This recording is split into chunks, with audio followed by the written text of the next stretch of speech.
ሄንድሪክስ ከሲአይኤ የተላኩለትን ሰዎች በ36 ሰዓት ውስጥ ኢንዲያጎ ማይን በሚገኝበት ቦታዎች አካባቢ ላይ እንዴት መስፈርና ጥብቅ የሆኑ ቁጥጥሮችንና ጥበቃዎችን በተሰጣቸው አካባቢ ላይ በምን አይነት መንገድ ሊወጡ እንደሚችሉ በሚያስረዳበት ሰዓት ነበር ዴቪድስ የተባለው ሰው አጠገቡ መጥቶ የአሜሪካው ፕሬዝዳንት ደህንነቱ ሁልጊዜም በጥብቅ ከሚጠበቀው መስመር ላይ እየጠበቁ ነው ብሎ የነገረው። ሄንድሪክስም ስልጠናውን ይሰጣቸው የነበሩትን ቢሮ ውስጥ የሚገኙትን ሰዎች መልካም አሁን መሄድ ትችላላችሁ፣ ግን በ4 ሰዓት ውስጥ ሰፈራውን ስለምንጀምር ሁላችሁም ዝግጁ ሆናችሁ ጠብቁ አላቸው።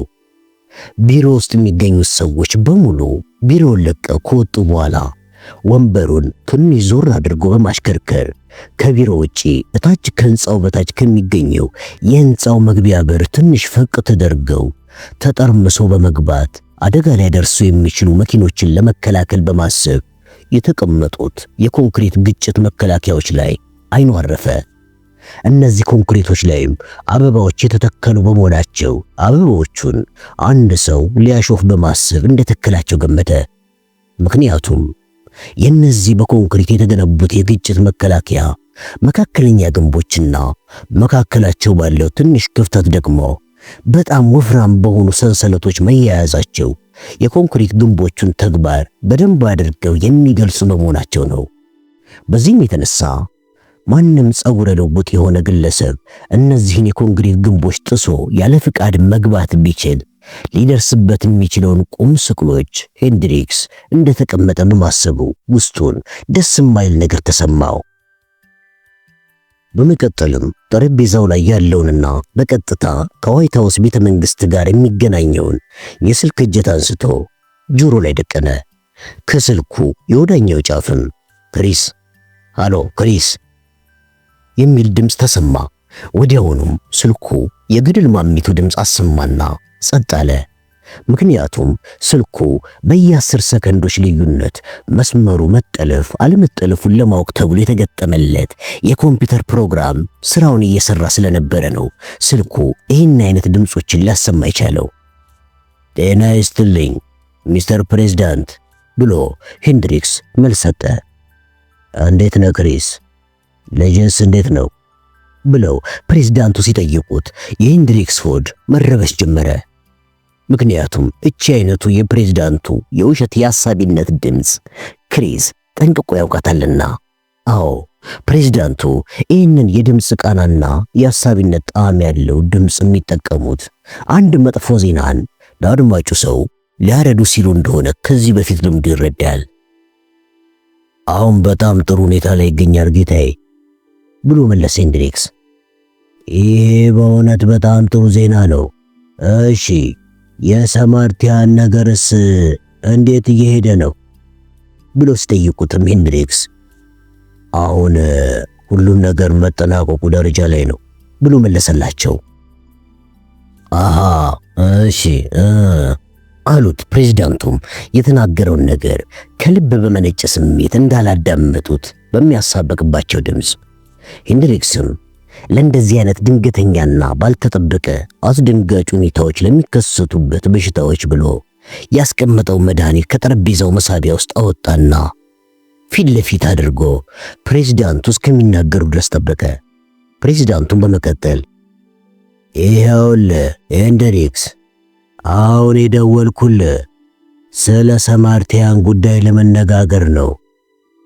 ዛሬ ጠዋት ላይ ቁርሴን የበላሁት ከኬን ማርሻልና ከቪሊ ስቶክ ጋር ነበረ አሉና አሁን የጠሯቸው ስሞች በሄንድሪክስ አእምሮ ውስጥ ሰምጠው እንዲቀሩ ትንሽ ፋታ ለመስጠት ያህል ዝም አሉ። ሄንድሪክስ እነዚህ አሁን የተጠሩት 2 ጀነራሎች በአሜሪካ የመከላከያ ሚኒስቴር መስሪያ ቤት ውስጥ ከዘመናዊ መሳሪያ ማምረት ጋር በተያያዘ ጉዳይ ላይ የሚሰሩ ከፍተኛ ጀነራሎችና ባለስልጣናት እንደሆኑ በደንብ ያውቃል። ለማንኛውም ብለው ፕሬዝዳንቱ ከውበት በመቀጠል እናም ከነዚህ 2 ሰዎች ጋር ስለ ሰማርቲያን ሁኔታ ተነጋግረን ነበር። እንደነሱ ሐሳብም ከሆነ ሰማርቲያን ውስጥ የግድ የሲአይኤ ኤጀንቶች ሊኖሩ ይገባል ይላሉ አሉት። ሄንድሪክስም የሰማውን ነገር ተጠራጥሮ ይህን ሲሉ ሚስተር ዳንዚገር እዚህ ድርጅት ውስጥ መካተት አለበት ለማለት ነው ብሎም ጠየቃቸው።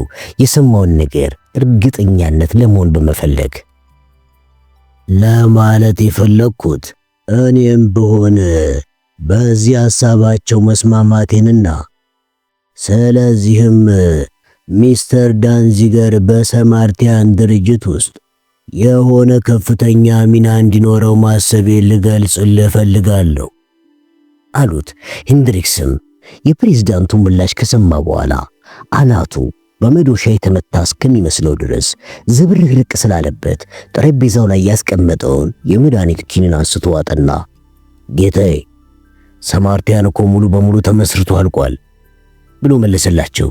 ፕሬዝዳንቱም እንዴ ቀደም እኮ ከሞላ ጎደል ሰማርቲያን ሙሉ በሙሉ ተመስርቷል ብለህ እኮ ነው በጥርጣሬ ተሞልተ ነገርከኝ አሉት። ይህን የሰማው ሄንድሪክስም ጩህ የሚል ስሜት ተሰማው። በመቀጠልም ግን እኮ ይሄ የኔ ስራ ወይም ኦፕሬሽን ነው፣ ስራውን ደግሞ እርስዎ ነት የሰጡኝ ብሎ ሲናገር ፕሬዝዳንቱ ጣልቃ ገብተው ይኸውልህ ሄንድሪክስ፣ አምላክ ይሰጣል አምላክ ይነሳል ብለው መለሱለት። ሄንድሪክስ በሰማው ነገር ጥርሱን ነክሶ መብሰልሰል ጀመረ። ይሄ ቢሆንም ግን እሱ ሚስተር ዳንዚገር ምንም የማይረባ ሰው መሆኑን ለፕሬዝዳንቱ ለማስረዳትም ይህን ያህልም ምንም ለውጥ እንደማያመጣለት በማሰብ ያሰበውን ከመናገር ተቆጠበ። ያሰበውን ተናግሮ ፕሬዝዳንቱ የማይሆን ነገር እንዳያደርጉና የሲኤንኤን ወይም ደግሞ የፎክስ ኒውስ የቴሌቪዥን ጣቢያዎች መነጋገሪያ እንዲሆኑ በጭራሽ አልፈለገም። ምክንያቱም አሁን ፕሬዝዳንቱ ለሁለተኛ ጊዜ ለመመረጥ የምርጫ ቅስቀሳ የሚያደርጉበት ሰሞን በመሆኑ እያንዳንዱ እንቅስቃሴያቸውና ንግግራቸው ሁሉ በከፍተኛ ጥንቃቄ የተሞላ መሆን እንዳለበትም በማወቁ አስተያየቱን ከመሰንዘር ተቆጥቦ ለፕሬዝዳንቱ ሌላ ምላሽ ለመስጠት ተዘጋጀ። መልካም ሚስተር ፕሬዝዳንት፣ እኔ እርሱ ያዘዙትን ነገሮች ለመፈጸም ሁሌም ዝግጁ ነኝ አላቸው። ፕሬዝዳንቱም በመልሱ ተደስተው በጣም ጥሩ ሄንድሪክስ፣ በእውነቱ ጥሩ ነገርን ያሰማኸኝ ብሎ ተሰናበቱትና ስልኩን ዘጉ። ሄንድሪክስ በሰማው ነገር የተነሳ ጨጓራ ይሁን ራሱ ከፍተኛ ህመም እየለቀቀበት መሆኑን አወቀ። ይሄ ደደብ ዳንዚገር ሰማርቲያንን ሙሉ በሙሉ በራሱ ቁጥጥር ስር ሊያውለው እንደሚፈልግና እንደሚንቀሳቀስ ገብቶታል። ይሄ ደግሞ እውን ሆነ ማለት ሰማርቲያንን ሙሉ በሙሉ ያጠፋዋል ማለት ነው። ምክንያቱም ዳንዚገር በእድል ከጎኑ መቆም ምክንያት ነው እንጂ በሰራው ስራና በአእምሮ አይደለም እዚህ ደረጃ ላይ ሊደርስ የቻለው።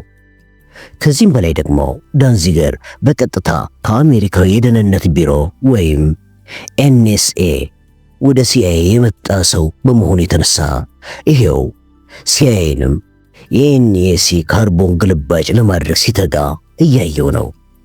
እንደ እውነቱ ከሆነ ደግሞ ሲአይኤና ኤንኤስኤ በተለያየ መንገድ ነው ስራቸውን የሚሰሩት። ማለትም ኤንኤስኤ በፔንታጎን የበላይነት የሚተዳደር ድርጅት በመሆኑ እንደ ሲአይኤ በሰዎች ጆሮና አይን ሳይሆን የሚተማመነው በዓለም ዙሪያ በተለያዩ ቦታዎች ላይ በተካላቸው ከፍተኛና ዘመናዊ ለመረጃ ስራ በሚያገለግሉ መሳሪያዎቹ ነው።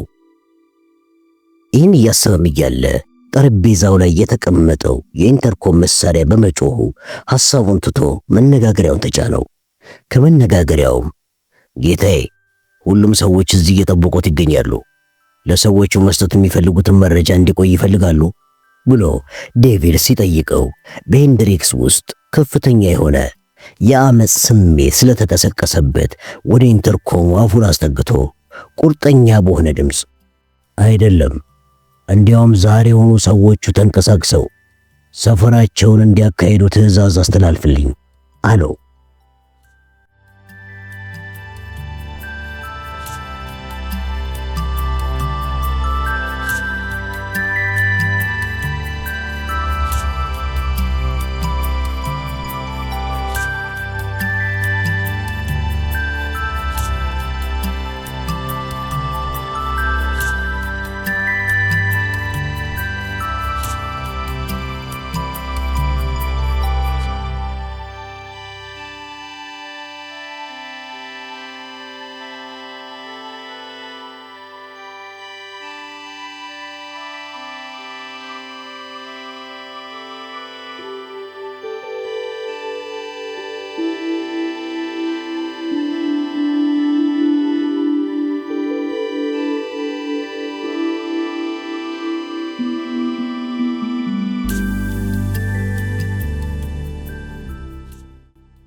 ሩሲያኛ ነው ያልሽኝ? አላት ቦርን ካጃን እየተመለከታት። በመቀጠልም ግን ምን አይነት ሩሲያኛ ነው ሲናገር የሰማሽው ብሎ ጠየቃት። ካጃም ጥያቄው ግራ አጋብቷት ምን ለማለት ፈልገ ነው ብላ ጠየቀችው። እምልሽ የደቡብ ሩሲያን አይነት ዘዬ ነው ወይስ ብሎ ጥያቄውን ከመጨረሱ በፊት ካጃ ጣልቃ ገብታ የሞስኮ ከተማ ሰዎች የሚናገሩት አይነት ዘዬ ነው ብላ ስትመልስለት ቦርንም እርግጠኛ ለመሆን ያህል ግን እርግጠኛ ነሽ አይደል ብሎ ጠየቃት። ካጃም እሱን ለማሳመን በማሰብ ልክ የሞስኮ ነዋሪዎች በሚናገሩት የሩሲያኛ ዘዬ ተናገረች። ቦርንም ይሄ እንግዲህ የሚወስደን አባትሽ ለሩሲያውያን ይሰራ እንደነበረ ነው አላት። ካጃም እኔም በሆነ ሰውየውን በሩሲያኛ ቋንቋ መናገር እንደሰማው መጀመሪያ የመጣልኝ ሐሳብ አባቴ ለሩሲያኖች ይሰራ እንደነበረ ቢሆንም ይህ ሐሳቤ ግን ትክክል እንዳልሆነ ነው የገባኝ። ምክንያቱም ሁለቱም ወላጆቼ ሩሲያውያንን በጣም የሚጠሉ ሰዎች ነበሩ አለችው። ቦርንም በእርግጥ እናትሽ ሩሲያን ትጠላ ይሆናል ብሎ በጥንቃቄ ተናገረና የአባትሽ ሩሲያን እንደሚጠላ ማውራት ምናልባትም እሱ ለሩሲያኖች እንደሚሰራ እንዳታውቁ በመፈለጉ ሊሆን ይችላል አላት። ካጃም የቦርን አስተያየትን በውስጧ እያብላላች ከወንበሯ ላይ ተነስታ ክፍል ውስጥ ወደሚገኘው መስኮት ጋር በመሄድ ከመስኮቱ መስታወት ላይ የሚገኘውን የራሷን ምስል ላይ ያፈጠጠችበት። ዶን ፈርናንዶ ቦርን በዚህ ርዕስ ላይ ከሷ ጋር የሚያደርገውን ውይይት እንዳልፈለገም ከዓይን ውስጥ ተመልክቷል። ለአፍታ ያህልም ክፍሉ በፍጹም ጸጥታ ተሞላ። ይህ ጸጥታ ግን ወንዶቹ ያልተገነዘቡትና የካጃ ብቻ ነበር የሚመስለው።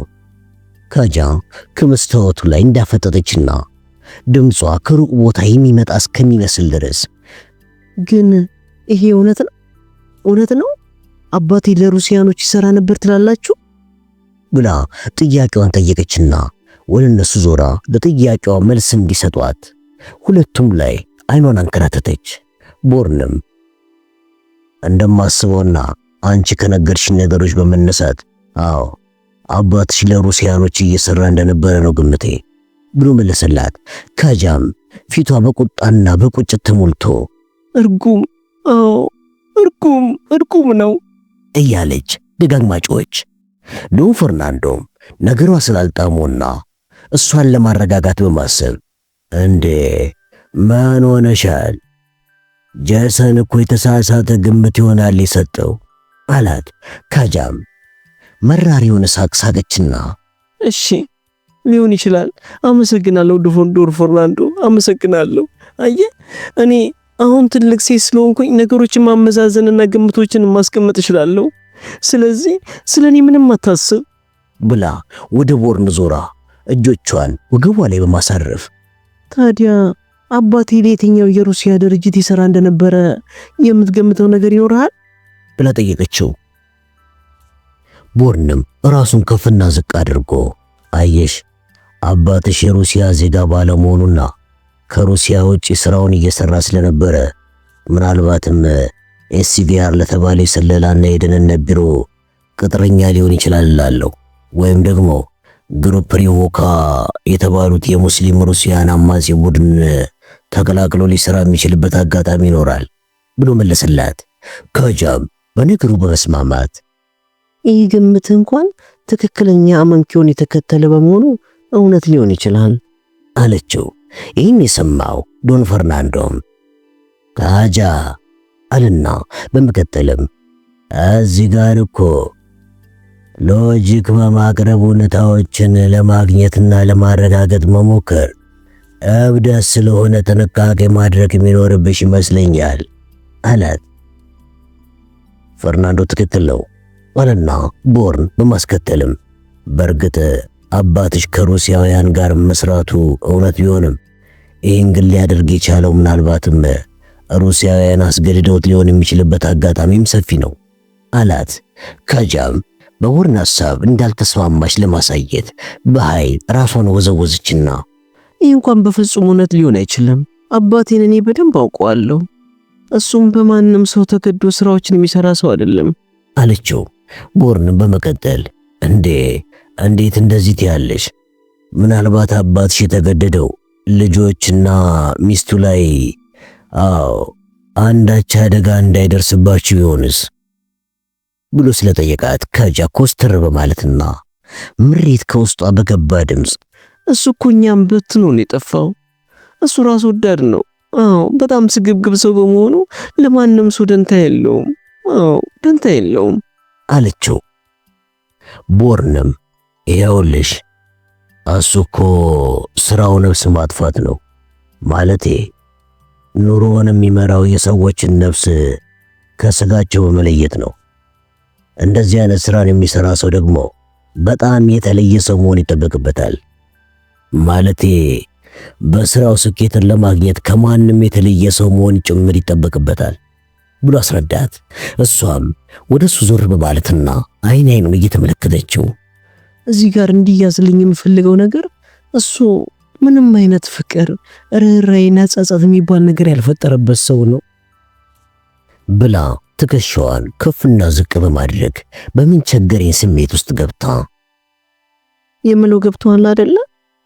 እሱ እኮ ከሰዎች ጋር ምንም አይነት ቁርኝት የሌለው ሰው ከመሆኑ የተነሳ አንዳንዴማ ከሰው መፈጠሩን እጠራጠራለሁ።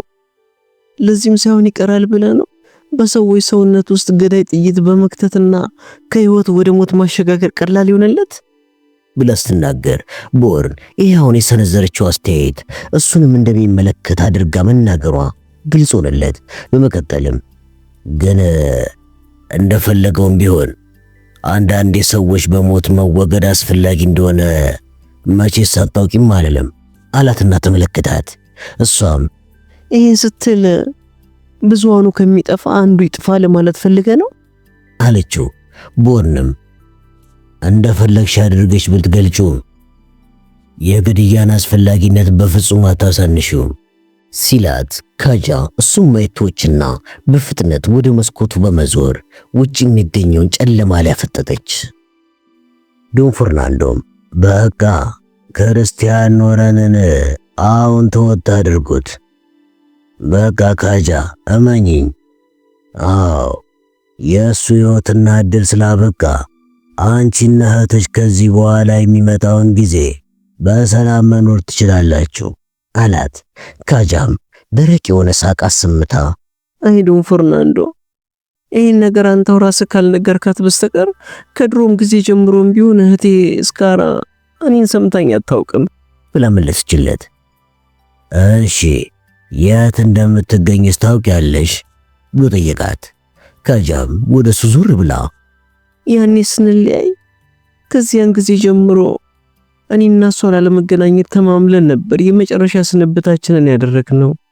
ያው መቼስ አንተም እንደምታውቀው የዛሬ 13 ዓመት ሁለታችንም ልጆች ነበርን ብላ ፊቷን ወደ መስኮቱ መለሰችና አሁን ደግሞ ሁሉ ነገር ተቀይሯል ወይም ደግሞ ምንም ነገር አልተቀየረም ብላ አስተያየቷን ሰጠች።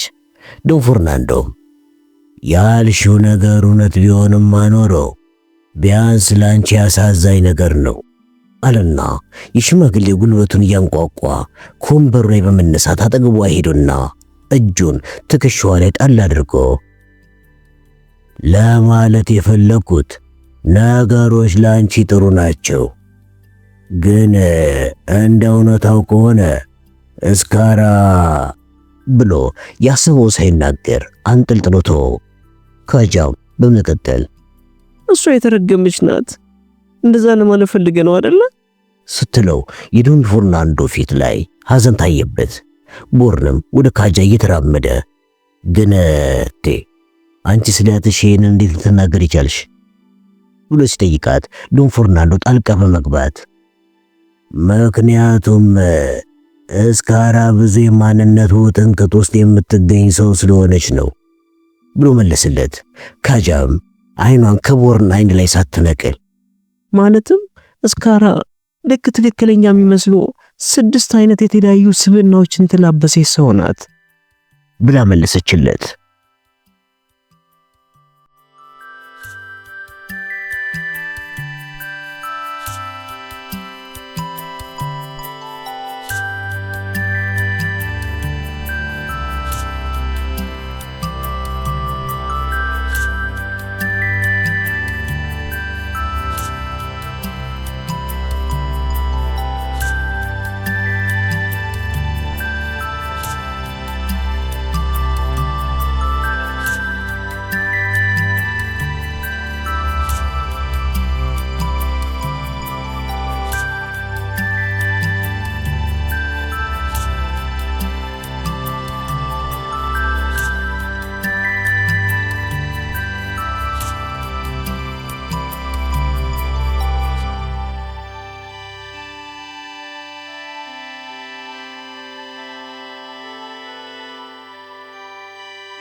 ማንኛውም አይነት ስብሰባዎችን ወይም ደግሞ ከኤማር ወልዳንዚገር የሚደረጉ ማናቸውም ውይይቶች በጭንቀትና በውጥረት የተሞሉ ስለሚሆኑ ሄንድሪክስ የሲአይኤውን ኃላፊ ምሳ ሰዓት ላይ አግኝቶ ማውራትና ፕሬዝዳንቱ ለሱ ያሰቡትን በስማርቲያን ውስጥ የሚገኝ ስልጣንን ለመስጠት መወያየቱ ጠቃሚና አናዳይ ስለመሰለው እሱን ምሳ የመጋበዙን ሐሳብ ሰረዘውና ማጊን ምሳ ልጋብዝሽ ብሎ ደወለላትና ስለተስማማች ከዳንዚገር ጋር የያዘውን ቀጠሮ ወደ ማታ አካባቢ ያሸጋገረው። ማጊንም ለራሳቸው የሚሆኑ ምግቦችን ከገዛችበት ብሬድ ላይን ፔንሳልቫኒ ጎዳና ላይ ከሚገኘው ብሔራዊ የገበያ አዳራሽ በር ላይ መጥቶ መኪና ውስጥ ከነቃዎቿ ካስገባት በኋላ ወደ አንድ መናፈሻ አመሩ። መናፈሻ ውስጥም ከገቡ በኋላ ማጊ ከሳሩ ላይ ጨርቅ አነጠፈችና ምግቦቹን አውጥታ ከጨርቁ ላይ አስቀመጠች። በመቀጠልም ሄንድሪክስና ማጊ ምግብ ያለበትን ጨርቅ ከመካከላቸው አድርገው እግራቸውን እንደ ልጆች አጣጥፈው ፊት ለፊት እየተያዩ ተቀመጡና ምግባቸውን መመገብ ጀመሩ። ባለቃው ሄንድሪክስ አዲስና ያልተለመዱ ድርጊቶች ግራ የተጋቡትና ቅር ያላቸው የግል ጠባቂዎችም ከእርሱ ራቅ ብለው እነሱን እየጠበቁ ተቀምጠዋል። በእውነት ስትደውልልኝ ተገርሜ ነበር አለችው ማጊ በግማሹ ተበልቶ ያለውን ሳንድዊች በእጇ እንደያዘች። እንደገና በጽጌረዳ አበባዎቹ ምክንያት ብቻ ለመገናኘታችን ደስ ብሎኛል አላት። እሷም ፈገግ ብላ ማነው ደግሞ እንደዚህ ያለው? ባትደውልልኝ እንኳን እኔው ራሴ ቤት ድረስ አበባዎቹን ሰበብ አድርጌ መምጣት አይቀርም ነበር አለችው። ሄንድሪክስም በሰማው ነገር በጣም ከመደሰቱ የተነሳ አፍ ውስጥ ያላመጠውን ምግብ ከመዋጥ ይልቅ ጉሮሮ ላይ ተሰንጥቆ ቀረበት። በመቀጠልም አይኖቹን ቡዝዝ አድርጎ ማጊ መመልከት በመጀመሩ በእርግጠኝነት ከሷ ጋር ፍቅር እንደያዘው ተረዳ። ነገር ግን የባለስልጣንና የሽማግሌ ጭንቅላቱ ምን ሆነሃል? የምታደርገው ነገር የጎረምሳ በመሆኑ የሚያደርሰው አደጋ የከፋ ነው ብሎ ቀሰው። ግን ወዲያውኑ ይህ ተቃውሞ ሙሉ በሙሉ ጥርት ብሎ ከአእምሮ ታጠበ። ስለሆነም ይሄ አሁን የሚሰማውና ከዓመታት አንዴ ብቻ የሚመጣውን ደስታውን ላለማደፍርስና ውስጥ ባለው የማጊ ፍቅር መደሰት እንጂ መከፋት እንደሌለበት ለራሱ ተናገረ። ሄንድሪክስ እንደዚህ ያለ ሐሳብን እያሰበ ባለበት ወቅት ማጊ ጭንቅላቷን ወደሱ ዘንበል አድርጋ ክርስቶፈር ምን ሆነሃል? ምን እያስብክ ነው? ብላ ከሐሳቡ ስላነቃቸው ይቅርታ አላት። እሷም አረ ይሄ ምን ይቅርታ የሚያስጠይቅ ነገር አይደለም ብላ ጽናናቸው። እሱም ምን መሰለሽ ዛሬ ማታ ለመገናኘት ቀጠሮ ስለያዝኩት ሰው እያሰብኩኝ ነበር አላትና ከዚህ በላይ ለመቀጠል ውስጡን ጥርጣሬ ስለያዘው መናገሩን ላፍታ ቆመ። ግን ወዲያውኑ ምናልባትም ከማጊ አዲስ ሐሳብ ሊያገኝ እንደሚችል በማሰብ ይኸውልሽ ይሄ ዛሬ ማታ ማገኘው ሰው በጣም አስቸጋሪ የሆነ ሰው ነው ብሎ መናገሩን ሊያቆም ሲል ማጊ በማስከተል አስቸጋሪ ነው ብለ ሰውየው መግለጽ ሰውየው ምን ያህል አስቸጋሪ እንደሆነ ግልጽ ያደርገዋል ብለ ነው ብላ ጠየቀችው። ሄንድሪክስም ይኸውልሽ ይሄ ዛሬ ማታ የማገኘው ሰው በጣም ራስ ወዳድና ስግብግብ የሆነ ሰው ማለቴ ሰውየው እዚህ ደረጃ ለመድረስ የቻለው ሰዎችን እንደ ስልጣን ላይ መወጣጫ አድርጎ ነው። ይህን ስልሽ ታዲያ እኔም ማውቃቸውን ጓደኞቼን ሁሉ አሁን እሱ የደረሰበት ደረጃ ላይ ለመድረስ እንደተጠቀመባቸው ጭምር መሆኑን ተገንዘቢ አላት። እሷም ታዲያ ምን ችግር አለው? ማለቴ እሱ በብቃቱ ሳይሆን በጉልበቱ እዚህ ደረጃ በመድረሱ የተሰጠውን ስራ በብቃት ሊወጣ ስለማይችል በመጨረሻ እሱ ራሱ ነው ተጎጂ የሚሆነው አለችው። ታዲያ ችግሩ አይደል እንዴ? አየሽ አንድ ጊዜ እሱ የፈለገውን ካገኘ ስራዎችን ሁሉ እኮ ነው የሚያበላሸው ሲላት ማጊ ፈገግ ብላ ያየችው። ታዲያ ምንድነው ችግሩ ብላ ጠየቀችው። ሄንድሪክስም ነገሩን በደንብ ግልጽ ለማድረግ ያህል ለማለት የፈለኩት እኮ እሱ አሁን እኔ መሰረትኩትንና በኃላፊነት ቦታ ላይ ሆኜ የምሰራውን ስራዎች ሁሉ ያበላሽብኛል አላት። እሷም ታዲያ ያበላሽዋ ያኔ አንተ ስራዎችን ለማስተካከል ተመልሰህ ወደ ድርጅት ትገባለህ አለችውና ከጨርቁ ላይ አንድ የቸኮሌት ኩኪስ አንስታ ቆረሰችና አፏ ውስጥ ከታ እያላመጠች፣ በዛ ላይ ደግሞ ሰውየው ስራውን ሲያበላሽ ይህንን ሰው ይደግፉት የነበሩ ሰዎች በጣም ስለሚያፍሩ ሰውየውን መደገፍ ያቆማሉ ብላ እጇ ላይ ያለውን የኩኪስ ቁራጭ እንደገና ወደ አፏ ከታ አላምጣዋጠችና፣ ይሄ በቼስ ጨዋታ ላይ ምን ይባላል መሰለ? አዎ ዋናውን ቦታ ለመያዝ አንድ እርምጃ ወደ ኋላ ማፈግፈግ ይባላል አለችውና ዝም አለች። ሄንድሪክስም እሷ ዳንዚገር የሰማርቲያንን ኃላፊነት ቦታ ያዝና ስራዎችን ያበላሻቸው ማለቷን እንደ ትክክለኛ ሐሳብ ሊቀበለው ቀርቶ ሲያስብ ቆየ። በመቀጠልም ምናልባት የሷ ሐሳብ ትክክልና በአመንኪዮ የተሞላ መሆኑን በመረዳቱ ሐሳቧን ለመቀበል ተገደደ። አዎ በዛ ላይ ደግሞ ራሳቸው ፕሬዝዳንቱ ጀነራል ማርሻልና ጀነራል ስቶክ ስለሆኑ ሐሳቡን ያመጡት መቃወም እንደሌለበትም አወቀ። ስለዚህም ለኤማሮል ዳንዚገር ፕሬዝዳንቱ ስጠው ያሉትን ኃላፊነት ቦታ በመስጠት ዳንዚገር የምንጊዜውም ድድብናውን ተጠቅሞ ስራዎችን ሲያበላሽ፣ እዚህ በተለይ ደግሞ ሁለቱ የፔንታጎን ጀነራሎች ቅሌታቸውን እንደሚከናነቡ ሲያስብ ውስጡን እጅግ ደስ አለው። ምክንያቱም እነዚህ ሁለት የፔንታጎን ጀነራሎች እሱ የመከላከያ ሚኒስትርነቱን ቦታ ከያዘበት ጊዜ ጀምሮ የጀርባ ቅማል በመሆን ስራዎችን አላሰራ እያሉት ይገኛሉ። በዛ ላይ ደግሞ ይሄ ግትሩ ዳንዚገር በሰራው ስራ በህፍረት ኩምሽሽ እንደሚል በሐሳቡ ስለታየው ልቡ ቂም ጠጣ። ሄንድሪክስ ከማጊ ጋር ቁጭ ብሎ ስለ ኢንዲያጎራይጅ የማዕድን አውጪ ካምፓኒ ሲያስብም ፒተር ማርክስ ትዝ ስላለው ራሱን ለምንድነው ግን ከፒተር አንድም ነገር ያልሰማሁት ብሎ ጠየቀ።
የአሜሪካው ፕሬዝዳንት የስልኩ መነጋገሪያ እጅ አነሳና ወደ አሜሪካን ስቶክ ወይም አክሲዮን ሽያጭን ወደሚቆጣጠርለት ደላላ ደወለና ከዚያኛው ጫፍ ስልኩ እንደተነሳ ፕሬዝዳንቱ ቦብ እስቲ ስለ ኒዮዳይም የአክሲዮን ገበያ ሽያጭ ንገረኝ ብሎ ጠየቀው። ቦብ የተባለው የፕሬዝዳንቱ ደላላ $63 ከ25 ሳንቲም ደርሷል ብሎ ሲመልስለት ፕሬዝዳንቱ ግርምት ውስጥ ገብተው ምን አልከኝ ብለው ወንበራቸው ላይ ለጠጥ ብለው በመቀመጥ ከ3 ቀናት በፊት የአክሲዮን ስቶክ ሽያጩ ሲጀመር በ$23 አልነበር እንዴ ተሳስቻለሁ ብሎ ጠየቁት። ጌታዬ ባለፉት 2 ቀናት ውስጥ በጣም ብዙ ሽያጮች ስለተካሄዱ ነው የኒዮዳይም ተፈላጊነት ሊጨምርና ዋጋው እንደ ሮኬት ወደ ላይ ሊተኮስ የቻለው ብሎ መለሰላቸው። ፕሬዝዳንቱም አይናቸውን ጨፍነው አንገታቸውን እያሻሹ በኢየሱስ በእውነት እኔ ይህንን አላወቅኩም ነበረ ብሎ መለሱለት።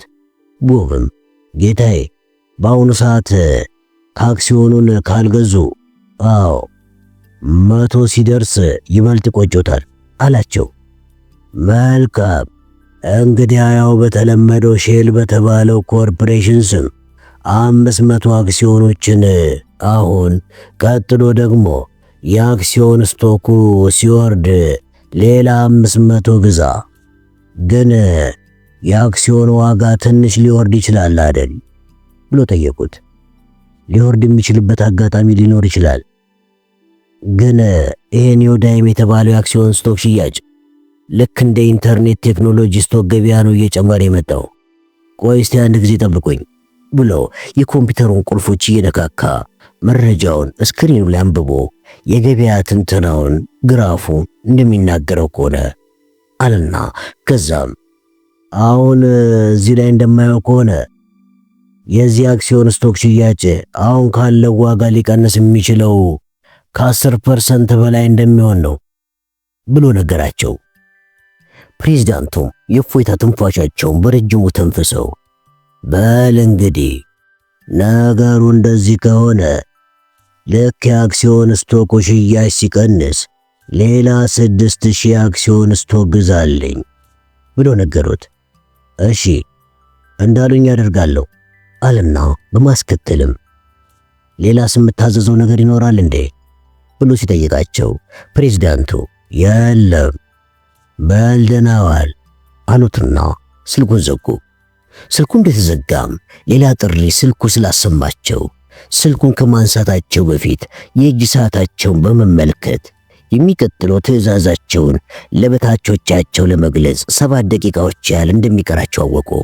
ስለዚህም ይህንን ስልክ አናግረው ከጨረሱ በኋላ መጸዳጃ ቤት በመሄድ እንደ ጉድ የወጠራቸውን ሽንት ሸንተው ለመገላገልና ወደሚጠብቃቸው የበታች ሰራተኞቻቸው ለመሄድ በማሰብ የስልኩን እጀታ አንስተው ጆሮአቸው ላይ ደቀኑ።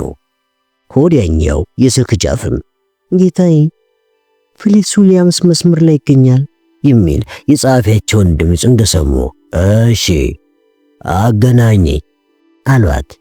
ስልኩም ለሰከንዶች ያህል ተቆራረጠና ከፊሊክስ ዊሊያም ጋር መስመር ላይ ስለተገናኙ እሺ ፊሊክስ ዊሊያም እንዴት ነው ለችግሮቻችን መፍትሄ ያገኘህልን ብሎ ጠየቁት። ፊሊክስ ዊሊያምስም ይመስለኛል ጌታዬ ብሎ መለሰላቸው። እንዴት ነው እንዲያጎራይጅ የሬር ኸርስ ማዕድኑን በፍጥነት ከመሬት ውስጥ አውጥቶ ለፔንታጎን የሚያቀርብበትን መንገድ አገኘ ብሎ ጠየቁት። ጌታዬ ያሉት ነገር ቢሳካልንማ መልካም ነበር፣ ግን ሌላ የተለየ ምርጥ መፍትሄ ነው ይዤ የቀረብኩት። መቼስ እንደሚታወቀው ሁሉም የኮምፒውተር ማዘር ቦርዶች በውስጣቸው ሬርስ ኤሌመንቶችን ስለሚገኙ መንግስት ያገለግሉ ኮምፒውተሮችን ግዢ በእድሳት ስም አሰባስቦ ቢገዛ ፔንታጎን የሚፈልጋቸውን የሬር ኸርስ ኤሌመንቶችን በ18 ወራቶች ውስጥ ማቅረብ ይችላል አላቸው። ፕሬዝዳንቱም 18 ወራት ብለው ከመቀመጫቸው ላይ ተነስተው ጮሁና ምን ለማለት ነው?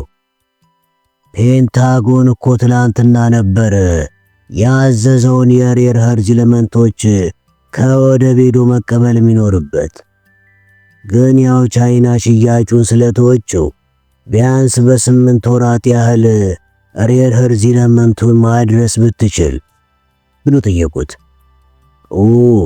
ከ18 ወራቶች በታች ማድረስ አይቻልም አለና ግን መንግስት የኮምፒውተር ዋጋዎቹን መግዣ ዋጋውን ከፍ በማድረግ በሚፈልጉት ጊዜ ውስጥ ዕቃውን ማቅረብ የምንችል ይመስለኛል አላቸው።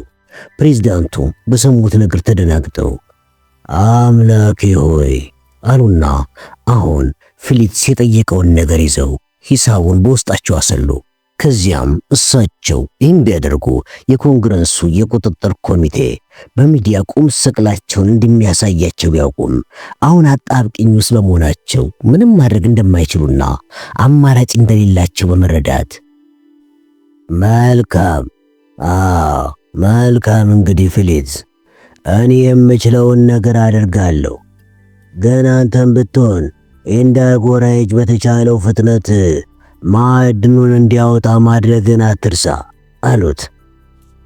እሺ ስለዚህ ችግር የለውም፣ እንዲያውም ዛሬውን ወደ ኒዮዳይም አክሲዮን ሽያጭ ቢሮ በመሄድ ለቅጥር የሚያስፈልጉ ወጪዎችን እወስዳለሁ አላቸው። ፕሬዝዳንቱም ለዚህ እንኳን አታስብ፣ የኒዮዳይም አክሲዮን ሽያጭ እንደ ሮኬት ወደ ላይ ተመንጥቆልሃል አሉት። እንግዲያውማ እንደዛ ከሆነ ነገሩ ሁሉ አልጋ ባልጋ ሆኖልናል ማለት ነው ብሎ ከተናገረ በኋላ ፊሊክስ ፕሬዝዳንቱ ተሰናብቶ ስልኩን ዘጋው።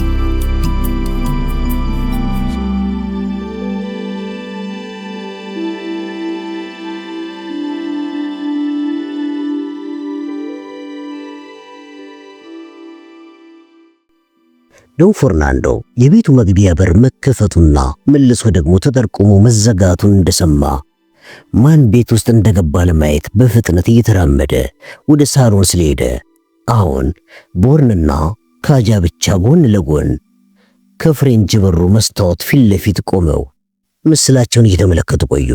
ከዚያም ካጃ በሩን ከፍታ ወደ በረንዳ ስትወጣ ቦርንም ተከትሏት ወጣ። ውጪው በጣም የሚበርድ በመሆኑም ካጃ ውስጥ ንግባ እንጂ ብሎ አስተያየቱን ቢሰነዝርም ካጃ ምንም መልስ ሳትሰጠው ብርዱን ለመከላከል በማሰብ እጆቿን በክንዶቿ ዙሪያ ጠምጥማ ጨለማው ላይ እንዳፈጠጠች አፍጥጣ ቀረች። ቦርንም እሷን እየተመለከተ ቀደም ስለ እርሱ ሕይወት የተናገረችው ነገሮች እውነት እንደሆኑና ከዚህ በፊት የሚያውቃቸው ጓደኞቹ ሞይራን ጨምሮ ማለት ነው እንደዚህ ጥልቅ የሆነ አስተያየትን ገልጸውለት እንደማያውቁ ተገነዘበ።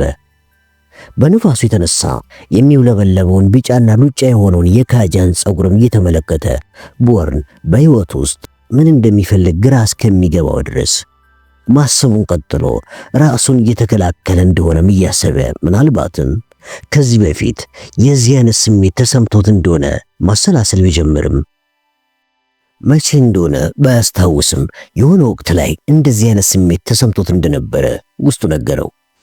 ገና ድሮ የቴስካራ የተለያዩ ማንነቶች ገና ሲጀምራት ከዛ ሲጀምራት ጀምሮ መመልከት ጀምሬ እንደነበር አስታውሳለሁ አለች ካጃ እጆቿን ክንዶቿ ላይ እንደተጠመጠሙ በማስከተልም ብቻ ምን ያደርጋል እሷ ከዚያን ጊዜ በኋላ ምንም አይነት ተስፋ እንደሌላት ነው በወቅቱ የተገነዘብኩት። በዚህ የተነሳም እናታችን ታስጨንቀንና ግራ ታጋባን እንደነበረ በደንብ አስታውሳለሁ አለችው። ቀደም እኮ ከካዲስ እየመጣን በነበረበት ሰዓት አንቺ መልሰሽ የቤተሰቡ መርገምት እንደነበርሽ የተናገርሽው ብሎ ቦርንስ ጠይቃት። ውሸቴን ነበረ አለችውና የእፍረት ፈገግታዋን አሳይተው ይህን አይነት ውሸት ያለማመደችኝ የቴስካራ ነበረች። ምክንያቱም ያኔ እሷ ምክንያቱን ስትነግረኝ ጭንቀት የሌለበት የትምህርት ቤት ህይወትን ለማሳለፍ ውሸትን አሳማኝ በሆነ መልኩ ለሰዎች መናገርን መልመድ እንደሚኖርብኝ ለኔ ከመንገሯን በተጨማሪ ሁሉም የሷ ስብናዎች ውሸትን ፈጥረው መናገር ይችሉ ነበር አለችው። መቼስ ያኔ ይህንን ውሸት መናገር መልመድ ላንቺ አስቸጋሪ እንደነበረ ነው የሚሰማኝ ብሎ ቦርን አስተያየቱን ሲሰነዝርም ካጃ ስለ እህቷ ማብራራቷን በመቀጠል በእርግጥ ያኔ እኔ በጣም ተቸግሬ ነበረ።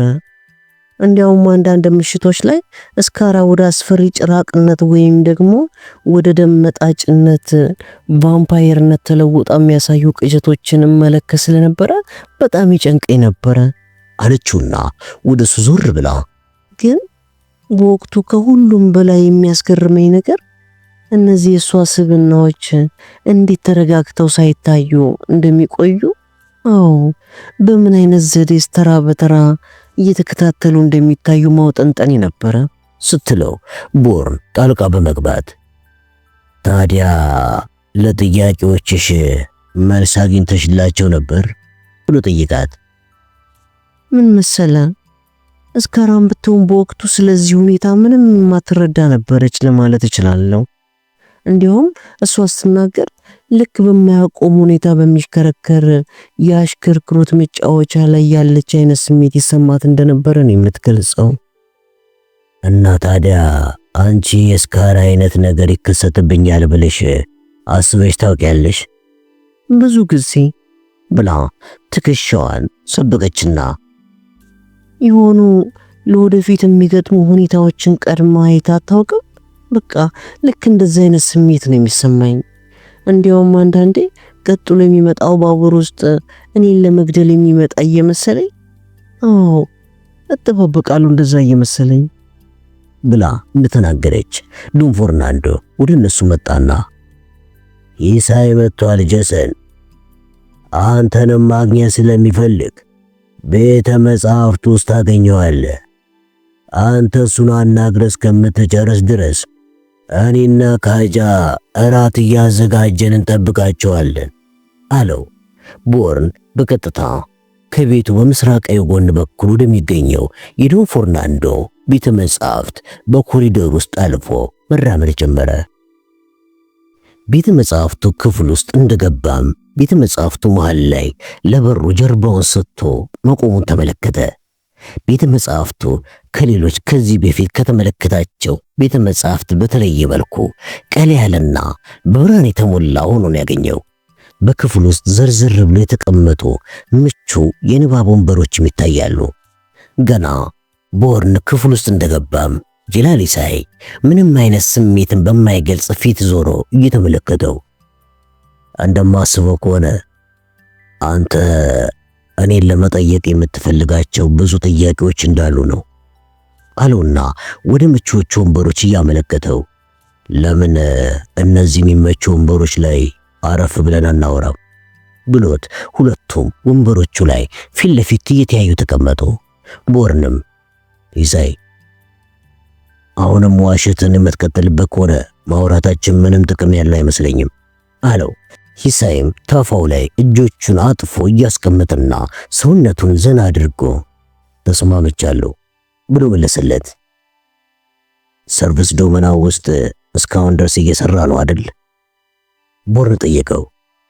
ይሄንን እንኳን አልዋሸው፣ እኔ በአሁኑ ሰዓት ለዶመናው እያገለገልኩኝ አይደለም ብሎ ኢሳይ ሲመልስ፣ ስለ ሴት ልጅ የነገርከኝ አሳዛኝ ታሪክስ እውነት ነው ብሎ ቦርን ሲጠይቀውም እንደ አጋጣሚ ሆኖ ይሄም ታሪክ እውነት ነው ብሎ ጠቋሚ ጣቱን ወደ ቦርን አቅጣጫ እያወዛወዘ ግን ስለ ልጄ ታሪክ ሁሉን ነገር አልነገርኩም። ልጄ የተገደለችው በዶመናው በተላኩ ሰዎች ሳይሆን አዎ ሰሚድ አብዱል ቃድር በላካቸው ቅጥረኞች ነው አለውና ጭንቅላቱን ግራና ቀኝ አማቶ ስለዚህ ሰው ሰምተህ ታውቃለህ ብሎ ቦርን ጠየቀው። ቦርንም ራሱን ከፍና ዝቅ አድርጎ ስለ ሰውየው እንደሰማ በመግለጽ ሰውየው የሙኒክ መስጊድ ኃላፊ እንደሆነ አውቃለሁ ብሎ መለሰለት። ትክክል አለና ወደ ቦርን ፊቱን አስግጎ ይሄ አብዱል ቃሂር የተባለው ሰው እሱ ነው አመቺ ጊዜውን ጠብቆ ከቤንጃሚን አላሪያን ጋር በአንድነት ተስማምቶ መስራት የጀመረው አለው። ቦርንም ይሄ በእውነት የሚገርም ግጥምጥሞች ነው ብሎ ሲናገር ጀላሊሳይ ነገሩን በመቀጠል አሁን እንግዲህ የነገሩ ፍሬ ነገር ላይ የደረሰን መሰለኝ አለውና ጭንቅላቱን እየደቀነቀ ይህች አንተ ያመጣ ሴት የህይወት ታሪኳን አጫወተች ብሎ ጠየቀው። ቦርንም ካጃው ታሪኳን እንደነገረችው ለማሳወቅ ያህል ራሱን በመስማማት መልክ ከፍና ዝቅ አደረገ። ኢሳይም አየ በዚች ልጅ አባት የተነሳ ነው ዶመናው ከዓላማው ውጪ በሆነ መልኩ ከአብዱል ቃሂር ጋር ቁርኝት ሊጀምር የተገደደው አለው። ይህን ስትል ዶመናው ተገደው ነው ማለት ነው ብሎ ቦርን ሲጠይቅ አይ እንደሱ እንኳን አይደለም፣ ማለቴ ሁለቱ የተገናኙት ወደውና ፈቅደው ሲሆን ለሁለቱ ውህደት ግን እንደ ምክንያት ሆኖ የሚቀርበው ያንተ ትሬድስቶን የተባለው የቀድሞ ድርጅት ለዶመናው ስጋት በመሆን የተነሳ ነው ቤንጃሚን አልአሪያን ከመስጊዱ ጋር የስምምነት ውል እንዲፈራረም ያደረገው አለው። ይህንን ከጂላሊ ሳይ ከሰማ በኋላ ቦርን ምንም አይነት አስተያየት አልሰጠም። ከዚህ በፊትም ቢሆን ዶምናው አደጋ ላይ እንደነበረ ቢያውቅም ይሄ ክብር ያለውና የምዕራቡንና የምስራቁን ዓለም እንደ ድልድይ በመሆን የሚያስተሳስርን ታላቅ ዓላማ ይዞ ተነሳው ሰሩዝ ዶምናው ምን የሚጠቀም ቢሆን ነው ከዚህ አክራሪ እስልምና ሃይማኖት ተከታይ ከሆነው አብዱል ቃሂር ጋር ህብረት ሊፈጥር የቻለው የሚለው የውስጡ ጥያቄ እስካሁን ድረስ ምላሽ አላገኘም። ስለዚህም አሁንም ቢሆን ጀላሊ ሳይ እውነቱን ወይም ደግሞ ውሸቱን ይናገር ሊያረጋግጥ ባለመቻሉ ጀላሊ ሳይን እንደ ጠላት ወይም ደግሞ እንደ ወዳጅ መፈረጁን አስቸጋሪ አድርጎበታል። አንተ ክርስቲያን ኖረን ለማን ይሰራ እንደነበረ ለማወቅ ትፈልጋለህ አይደል? ብሎ ቦርን ጀላሊ ሳይን ሲጠይቀው ጀላሊ ሳይም ወንበሩ ላይ ወደ ኋላ ተለጥጦ እንደተቀመጠ ሁሉም እዚህ ቤት ውስጥ የሚገኙ ሰዎች ስለ ሰውየው ማወቅ ይፈልጋሉ። ለዚህም ነው ዶን ፈርናንዶ ይቺ ካጃ የተባለችው ልጅ ምናልባትም ስለ አባቷ አንዳንድ ፍንጮች ይኖራታል ብሎ በማሰቡ ከቬጋስ ጋር ወደዚህ እንድትመጣ ያደረገው አለው። ታዲያ ይሄን እውነታ ለምንድነው ኮሎምቢያ ውስጥ ያገኘህን ጊዜ አልነገርከኝ? ሲለው ጀላሊ ሳይም ቦርንን ትክ ብሎ እየተመለከተው ምን መሰለ፣ የእሷ አባት የአንተ አለቃን ሊያስወግድ ሙከራ አድርጎ ነበረ። አንተና የትሬድስቶን አለቃ አሊስ ኮንክሊን ደግሞ ቅርበት ነበራችሁ የሚሉ ወሬዎችን ሰምቼ ስለነበረ ምናልባትም አንተ እሷ አለቃን ሊገድል የሞከረ ልጅ መሆኗን ብታውቅ ላትስማማ ትችላለህ ብዬ በማሰብ የተነሳ ነው እንጂ ለክፋት አልነበረም። አዎ ለዛን ያልነገርኩ ሲለው ቦርን ዶን ፈርናንዶ ሂሳይ በጣም ኃይለኛ ዋሾ ስለሆነ ተጠንቀቀው ብሎ የነገረው ነገር ትዝ አለውና አሁንም ቢሆን ቦርን ውሸት ወይም እውነት እየተናገረ መሆኑን ማወቅ ተሳነው። እናስ እኔ እዛ ኮሎምቢያ ውስጥ ባታገኘኝ ኖሮ ምን ይውጥ ነበረ ብሎ ጀላሊ ሳይን ጠየቀው። ጀላሊ ሳይም ትከሻውን ሰብቆ ያኔ አንተን ኮሎምቢያ ጫካ ውስጥ ከአላህ እንደተላከልኝ ስጦታ ሆነ ሳገኝ አዎ ያን ጊዜ ቬጋስና ካጃን ይዞልኝ እንዲመጣ ድርድር ላይ ነበርኩኝ አለና ፈገግ እያለ ግን እንደ ዕድል ሆኖ አንተን አላህ እዛው ላከልኝ። ስለዚህ እመነኝ እኔ ኮሎምቢያ ውስጥ የደበቅኩ ነገር ይሄ ብቻ ነው አለው። አንድ ያላወቀው ነገር አለ በማለት ጀላሊ ሳይ ፊቱን ወደ ቦርን እያሰገገ ድምፁን ቀንሶ እየተናገረ ቤንጃሚን አልአሪያን ወደ ደማስቆ በሚስጥር ጉዞ ሲያደርግ ቆይቷል። ሁኔታውን አጣርቼ እንደደረስኩበትም ከሆነ አልአሪያን ወደ ደማስቆ የተጓዘው ስቴቨን ቬጋስ ሳያውቅ የነዳጅ ትርፉን ገንዘብ በመጠቀም ከፓሪስ ደማስቆ ድረስ የደርሶ መልስ የአየር ትኬቶችን በመጠቀም ነው። አየ ነገሩን በደንብ ሳጣራም አልአሪያን በደበቅ የኮንትሮባንድ ንግዱን ትርፍ ለጉዞ ወጪዎች እየተጠቀመበት እንደነበረ የደረስኩበት አለው። አልአሪያን በምን ምክንያት ደማስቆ ሄድ እንደነበረ ይታወቅ ነበር እንዴ ብሎ ቦርን ሲጠይቀው ጀላሊ ሳይም ጭንቅላቱን ባኑታ እየወዘወዘ ይህንን እንኳን ለማወቅ የሚረዳ አንዳችን ፍንጭ አላገኘውም፣ ግን እንደማስበው ከሆነ ምናልባትም ይሄ ነገር ክርስቲያን ኖረን አብሯቸው የሥራ ከነበሩ ቡድኖች ጋር ግንኙነት ያለው ይመስለኛል አለው። ይህ እንኳን ትክክል አይመስለኝም እያለ ቦርን ከተቀመጠበት እየተነሳ ካጃንና እህቶቿን ለመግደል ሲንቀሳቀሱ ወይም ደግሞ ሲያሳድዱ የነበሩ ሰዎች ሩሲያውያን እንደነበሩ አውቃለሁ አለው። ሂሳይም ከወንበሩ ላይ እየተነሳ ምንም ሆነ ምን እኔ ደማስቆ ውስጥ ካሉት የኔ ሰዎች እንደተረዳሁት ከሆነ የካጃ አባት የቀድሞ አሰሪና አልአሪያን የሆነ ግንኙነት እንዳላቸው ነው የሚጠቁሙኝ አለ ቦርን።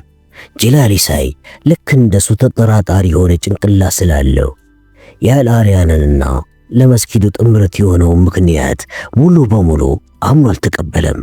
ስለዚህም ስለ ክርስቲያን ኖረን ሚስጥር ማወቅ ነገሩን ግልጽ እንደሚያደርግለት እምነት እንዳለው አሁን ሊገነዘብ ችሏል። ስለዚህም ግን ይህንን አሁን የነገርከኝን ነገር ለዶን ፈርናንዶ አሳውቀዋል እንዴ ብሎ ሲጠይቀው ጀላሊሳይም የሸር ፈገግታ እያሳየው እኔና አንተ ብቻ ነን ነገሩን የምናውቀው አለው።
ቦሪስ ካቭሮቭ አደጋውን ለማየት ከተሰበሰበው ሰው መካከል ራቅ ብሎ እያነከሰ ስለመጣ እረፍት ለማድረግ ግድግዳውን ተደግፎ ቆመ።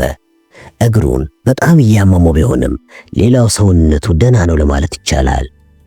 እንደ እውነቱ ከሆነ ደግሞ እሱ አምላክን የሚፈራ ሰው ቢሆን ኖሮ ላላላንግ በአደጋ ጊዜ የሚወጠሩና መኪናው ውስጥ ያለውን ሰው እቅፍ በማድረግ የሚዘረጉ የአየር ከረጢት ያለውን መኪና በመግዛቷ የተነሳ የሱን ሕይወት በማትረፏ ለሷ ቆም ብሎ ጸሎት ማድረግን በተገባው ነበር።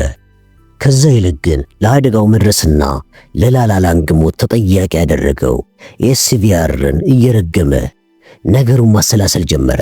አዎ በአሁኑ ሰዓት ሽሽትን መጀመር ማለት በራስ ላይ ሞትን እንደመጋበዝ መሆኑን አውቆ ከዚህ ውጥንቅጥ እንዴት አድርጎ መውጣት እንደሚኖርበት መላ መምታት ይኖርብኛል ብሎ እያሰበ ሳለ በውስጡ አንድ ነገር መጣለት።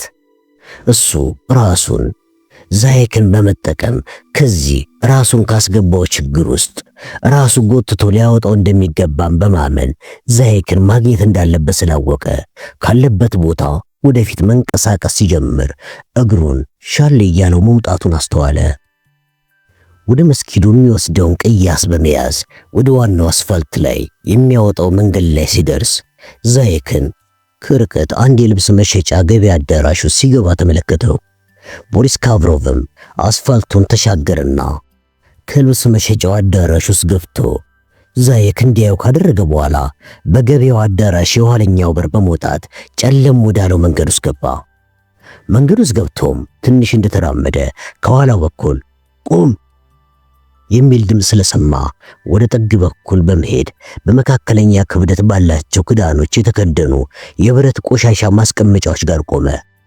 ቁም ያለው አንዱ የዛይክ ጭፍራ ወታደር ታርኮቭ ተብሎ የሚጠራውን ሩሲያ ሰራሽ ሽጉጥ ቦሪስ ደረት ላይ ሲደቅን ቦሪስ የአንዱን ቆሻሻ መክደኛ ክዳን አንስቶ ሽጉጥ የያዘውን የሰውየውን እጅ ሲመታው ሽጉጡ ተተኩሶ ክዳኑን ጥይቱ በሳውና ለጥቂት ቦሪስ ተረፈ። ቦሪስም ከሰውየው እጅ ላይ የወደቀውን ሽጉጥ በቅልጥፍና አንስቶ ጣቶቹ የሽጉጡን ስድፍ አጥብቀው ከመጨበጣቸው በፊት ከኋላው በኩል ጥርት ባለ ሩሲያኛ ሽጉጡን ማትጥል ከሆነ አናትን እንዳፈነዳው ታስገድደኛለህ የሚል ድምፅ በመስማቱ ሽጉጡን ከመሬት ላይ ጣለው። ከኋላው በኩል የመጣው ሌላኛው ወታደርም የያዘውን ሽጉጥ ከቦሪስ ጀርባ ላይ እንደደቀነበት ወደፊት እየመራ ወሰደው። ከፊት ለፊትም ዛይክ በውድ የካሽሚር ጨርቅ የተሰፋና በምርጥ ልብስ ሰፊ የተሰፋውን ሙሉ ልብሱን ለብሶና ልክ እንደ ድሮቹ የኬጂቢ አባላት ሶሉ ውስጥ በብረት የተገጠመለት ጫማ እንዳጠለቀ ሲመጣ ተመለከተው። ዛይክም ቦሪስና ሁለቱ የሱ ወታደሮች ጋር እንደደረሰ አይኑን ከቦሪስ ላይ ተክሎ ፈገግ እያለ በጣም ተሳስቻለሁ ማለት ነው። እኔ እኮ አንተን ምርጥ አሰልጣኝ አድርጌ ነበር የምገምት ለካ እንደዚህ በቀላሉ እጅ የምትሰጥ ሰው ነህ እያለ አሾፈበት። ቦሪስም በንዴት ጥርሱን ነክሶና ለምን አብሮ የመጣውንና ሙሉ ፊቱን በብረት የተሸፈነው ወታደርን ምን አይነት ሰው እንደሆነ ጠየቀው ብሎ ቅድም በብረት መክደኛ ፊቱንና እጁን የመታውንና ያቆሰለውን ወታደር አገጩን እያሳየ ነገረው። ይህን የሰማው ዛይክም አፉን ከፍቶ ከት እያለ ከሳቀ በኋላ ወይ እናንተ ሽማግሌዎች የምትገርሙ ሰዎች ናችሁ አለው።